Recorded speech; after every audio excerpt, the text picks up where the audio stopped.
Hello and welcome everybody. My name is Tommy Gilmore with Noisy Bird Digital Marketing, and this is another episode of Spotlight Southern Utah. I'm joined today with Layla Moton. Layla, I'm excited to be chatting with you. Me too, thank you. Yeah, so if you don't know Spotlight Southern Utah, we talk to a new business owner every week here in Southern Utah, and Layla, I'm excited to hear your story and about the business that you're building. Yeah, thanks for this opportunity. Yeah, of course. So tell people a little bit about yourself and about the business that you're working on building up right now. Okay, yeah. So I'm 19 and I started off my business I'm a personal trainer and nutritionist, and so I started off my business just in my own fitness industry a few years ago. I had gone to college after graduating high school thinking I wanted to be a nurse, and so I went to college for a year and I just realized that was something I wasn't passionate about. That was hard for me to come to because through all of my high school, I was striving so much because I thought I was going to be a nurse. So I was studying for that.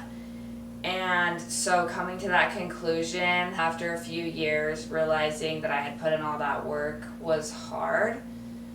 But after I had gone through fitness for a while and I had a couple coaches of my own who I was learning a lot from, I realized I was super passionate about that.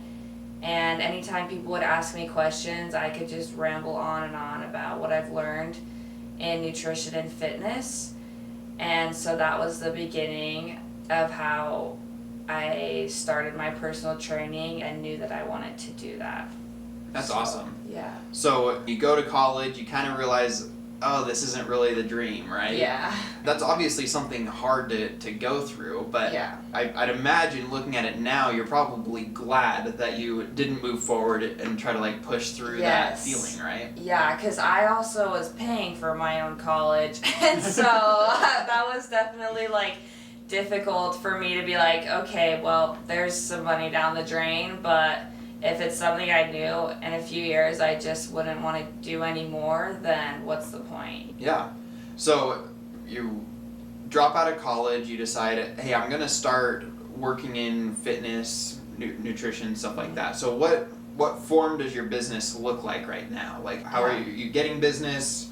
How are you serving people? Things like that. Yeah, so after I realized that's what I wanted to do, I started talking to, because I was obviously in the gym every day already just working on myself, and so I just started finding different mentors and talking to a bunch of different people, like personal trainers and managers and such, and asking them how they went about everything. And most people got their certifications off of NASM, and so that's an online certification, and so that's what I went and did. And then so I got that, and I was able to start my own online coaching business, which is what I'm trying to expand right now. But I also do work as a personal trainer at Summit Athletic Club in St. George to try and build a little more in-person clientele as well, to have both aspects of it. Awesome. So you have two sides of it right now. You have the in-person side over at Summit, you're a personal trainer. Yes. And then the online side, is it pretty similar? Are you doing personal training, or what all goes into that online side? Yeah, so the online side, so as a personal trainer at Summit, we don't really do much of the nutrition side, and I still wanted to do that. So when I work online with people, I'm able to provide them with workout plans and meal plans or macro plans depending on their goals. And then I'll have check-ins with them. They're always able to contact me. Some people prefer it that way because some people, they're I don't really want to meet with a trainer. I feel like I can do it on my own if I'm just told what to do. A lot of people just need that accountability as well. And so that's where I step in. And also when it comes to meal plans, a lot of people don't technically even want the training side. They just want to be healthier. And so I'm able to help them with that. Yeah. So you're focused on a more holistic approach online, where it's the food, the diet, all the goals, versus in person it is more, here's the workout, here's the plan, stuff like that. And a lot of people in person at Summit come to our trainers because they want to either avoid injury or they had an injury that they need help recovering from. And so I also am able to work with people because it's like two very different sides of people. Like you said, like online it's more like the holistic approach, just a better lifestyle, and then in person at Summit I tend to help people overcome their injuries, or they are just worried about getting injured, so I can help them avoid that. Yeah. So it's cool. Yeah. So before we were rolling the camera, you were talking about like the challenge it is to start your own business, being so young, sort of that. Should I start? When should I make the jump? Things like that. Like, as you're dropping out of college, as you're thinking, oh, I might start my business, what are some of the fears that you're feeling, and what did you do to push beyond those mental blocks? Yeah, so one of my biggest fears when I first decided to drop out of college was disappointing my family. Yeah, I feel like that's a big one. My family's always been very supportive, but like I was the only girl growing up, and we just developed like this feeling that my parents just always pushed college and just kind of always like believed I was gonna go to college. And so after going through it, like even I had a truck in high school, and one of the incentives my dad had for me was like, once you graduate college, then you can fully keep this truck. And that was like my child, and so dropping out of college, I was like, oh my gosh.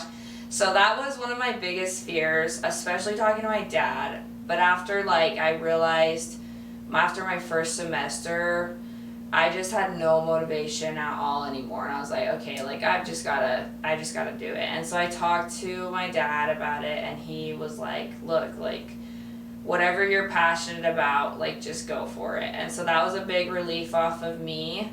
So I was able to drop out of college, but like still I've always just been very shy and never really taken a lot of steps on my own, I should say.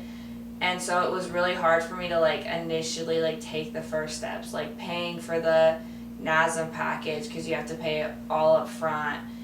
So that was a big fear, is just taking those steps, just doing it. And so after a few months, like I was just done like working job to job. I had been working high school jobs for a few years, and I noticed like I would work for a few months and then I would get bored and I would quit. And so I was like, if I could dedicate this time that I'm using switching from jobs and just retraining at all of these serving jobs and such, if I could dedicate that to my own business, I could go a lot farther.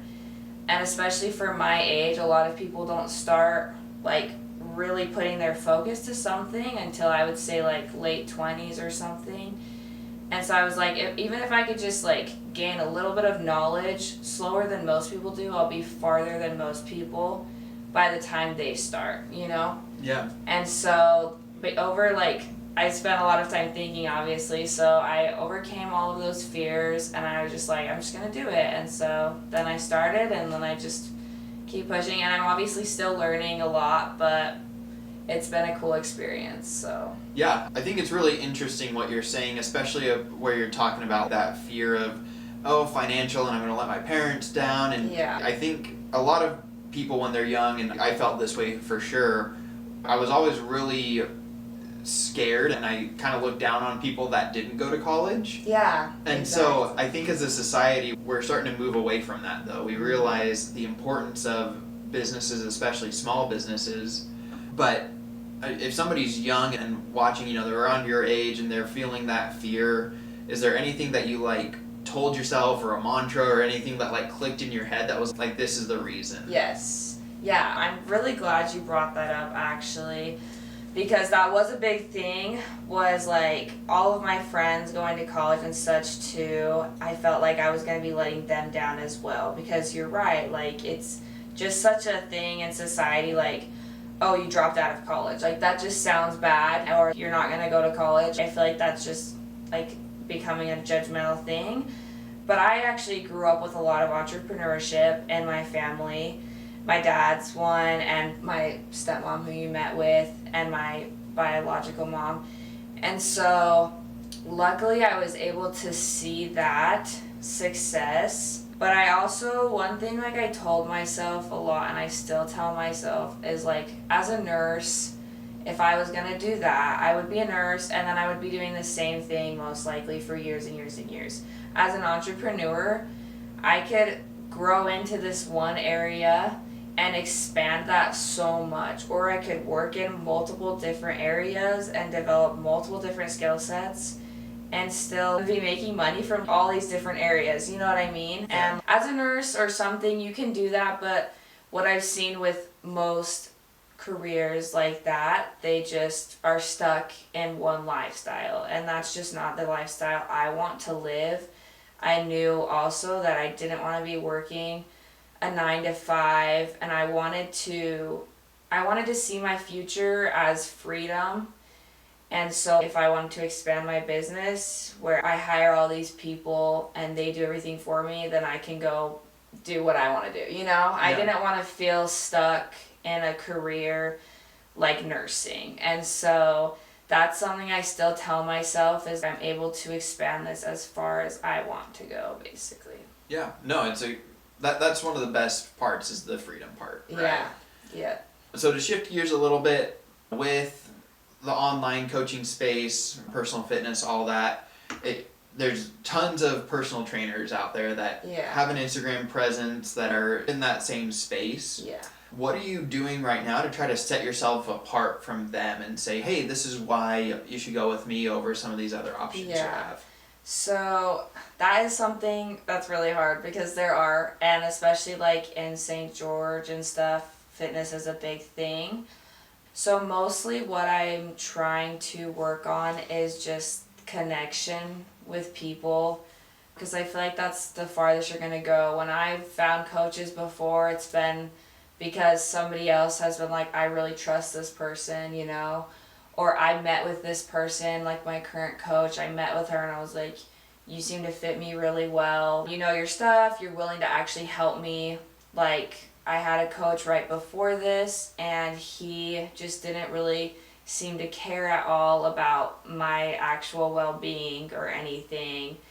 And so I think that's one of the most important things about like training people, is it's like you're wanting them to live this happy and healthy life, but like, how are they going to do that if they don't feel supported, you know? Yeah. And so that's one way I'm trying to just really help to get my name out there, is by genuinely connecting with my clients. Yeah. So what are you doing with your like online presence in Instagram that helps you make that connection with people? What have you tried that maybe worked, or what have you tried that you're like, oh, that didn't really work? Yeah, I'm obviously still trying to grow my social media accounts, but some things that I've done that I've noticed haven't really helped me is when I'm like, okay, here's a day in my life. Because I'm like, that's not really going to actually provide anyone with anything. Everyone lives different lives, you know? But some things I've tried that have helped is when people feel like they can relate to the situation. So if I express, okay, like in a calorie deficit is how you're gonna lose weight. And so here's some ideas of things you can eat that are lower calories and higher protein or such. Just giving people ideas is what they're going to respond better to, and then when they feel like they're being told they have to do something, as what I've noticed, like they're not going to respond good to. That's why being like, okay, here's this workout plan you have to follow or you're not going to get the results you want, you know? Yeah. People won't respond well to that. And so that's one thing I'm just figuring out, like how to go about a little better and help me, so. Yeah, and I think social media is a great platform for building that personal connection, like building a community, building a brand. Truly, yeah. And like you're saying, like if somebody's watching, if you're watching, you own a business, and you're like, how do I build that connection? I think just like you're saying, that education piece is huge, and just being authentic, being real. Yeah. Like people probably don't want to see a day in your life because they're following you for fitness advice. Exactly, yeah. So figure out, what do the people that follow you want? Like by following your account, they're already giving you your attention. Yes. So what do I give them in return? Well, you can educate them, you can inspire them, or you can entertain them. Those are the three kinds of content. For sure, yeah. And I'm definitely like working on just being comfortable in who I am in that situation, because even like in the gym I tend to keep to myself a lot which isn't very good, like trying to expand my business, and so I'm working on that. And that's another just thing in social media that I'm trying to work on, is just like being comfortable, because I get nervous about posting, but like it is really such an important tool that we have nowadays. Social media, you can just expand your clientele to genuinely everywhere, and so I think that is one thing that smaller business owners definitely need to take advantage of. Yeah. Well, hopefully people that watch are going to want to follow your journey, and support your business. If they want to do that, what's your Instagram page? Yeah, so the best way to reach me is through Instagram and Facebook right now. You can just find my Instagram under Layla Moton Fitness, and my Facebook is just under Layla Moton as well. I'm working on getting a website, but those are the ways to reach me as of right now. So That's awesome. Well, Layla, this has been awesome. It's great to talk to somebody that is right in the middle of starting their business. I appreciate you being willing to sit down, and I'm sure you're like, I don't really have anything to offer, but I think people watching will agree, like, we've all been in your shoes where we're all trying to figure it out. Yeah. Some of us are 3, 5, 7 years in, and we're still trying to figure it out. yeah. So I love what you're doing. I'm excited to follow your journey and learn a little bit more. Last question I have, is there any other advice you'd give to somebody that is, young, in your shoes, and maybe really scared to make that leap into starting your own business? Yeah, the biggest thing for me is the people you surround yourself with, for sure. I was definitely more of like a loner in high school, but I would listen to like my dad, who's an entrepreneur, and I would listen to all of his friends who were also entrepreneurs, and that's just what I've stuck with, and that's why I really count on strangers. Like, people I've just randomly found who inspire me have been some of the people who have given me the most advice. And so I would just say the people you surround yourself with is the biggest thing, especially at this young age, because your peers are who you're going to be just alike. Yeah. So.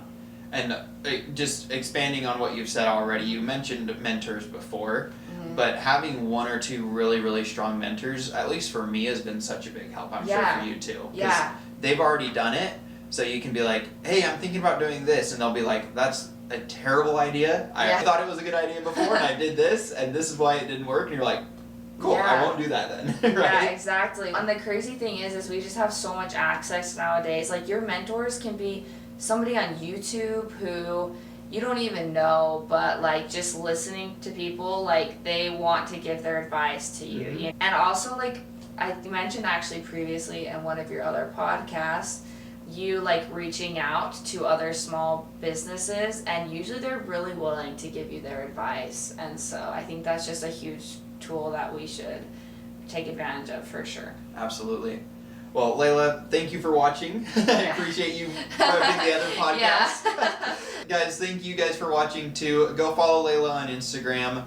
Thank you for watching Spotlight Southern Utah, and we will be here next week with another small business owner. So we'll see you then. Thanks, Tommy. Yeah, thank you.